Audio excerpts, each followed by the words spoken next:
Assalamu alaikum viewers. I hope you all are fine and watching my last video.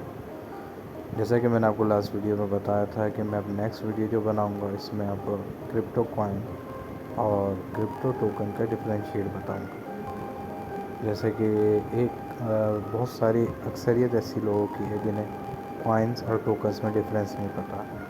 कुछ लोग coin को token कह रहे होते हैं, टोकन को कॉइन कह रहे होता है। तो आज ये वीडियो का बनाने का मकसद ये है कि आप लोगों को पता हो कि कॉइन्स और टोकन्स में क्या डिफरेंस है। तो चलते हैं हम अपनी वीडियो की तरफ। सबसे पहले हम बताते हैं crypto coins. Crypto coin basically ये होता है कि ये एक नेटिव एसेट होता है किसी भी ब्लॉकचेन का। ये कोई ब्लॉकचेन है, उसका अपना कोई एसेट है, उसका कोई यूनिक कॉइन है। जैसे कि बिटकॉइन, इथेरियम। बिटकॉइन अपनी एक ब्लॉकचेन है।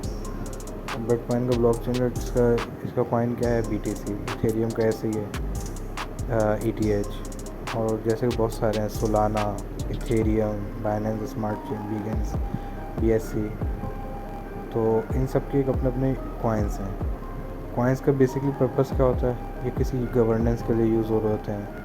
कोई वोटिंग वगैरह हो रही है या ट्रांजेक्शनल हो रही है, जो ट्रांजेक्शन्स वगैरह कर रहे होते हैं। जैसे कि हम इथेरियम कर रहे होते हैं, इथेरियम पे किसी जगह ट्रांजेक्शन कर रहे होते हैं तो उसकी गैस फीस कटती है। तो वो किस में कटती है, वो ETH में कटती है, हमारे इथेरियम में। तो इनका जो कॉइन होगा वो इथेरियम।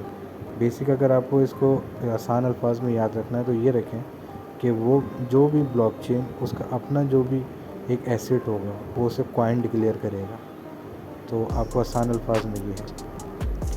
इसका क्या होता है, इसकी अपनी ब्लॉकचेन होती है। ये क्या किस पर्पज़ पर होता है, ये ट्रैक कर रहा होता है डेटा को।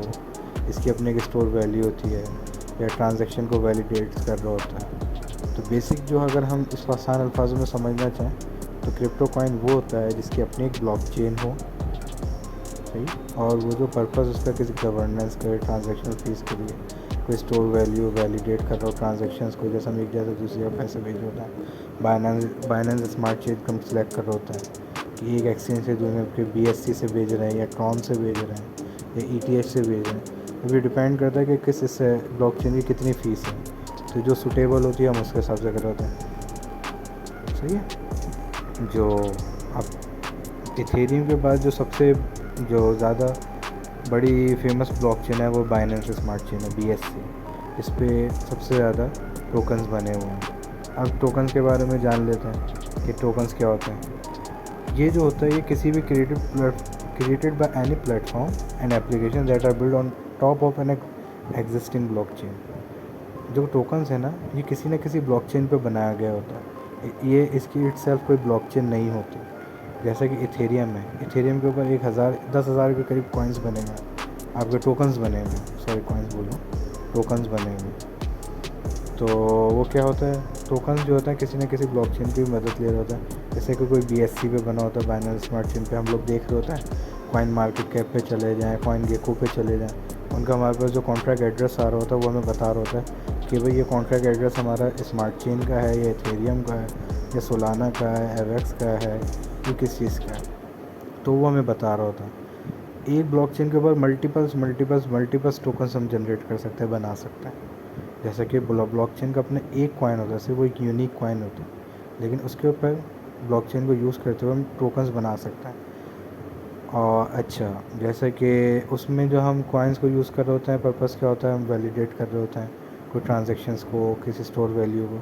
मगर इसमें क्या होता है, ये रियल वर्ल्ड के जो यूज़ केसेस हैं, एप्लीकेशन हम बना रहे होते हैं कि कोई NFT हो गया, स्टेबल कॉइन जैसे कि हमारे ये हो गया USDT, BUSD, USDC, अच्छा TUSD, ये होता है इसका।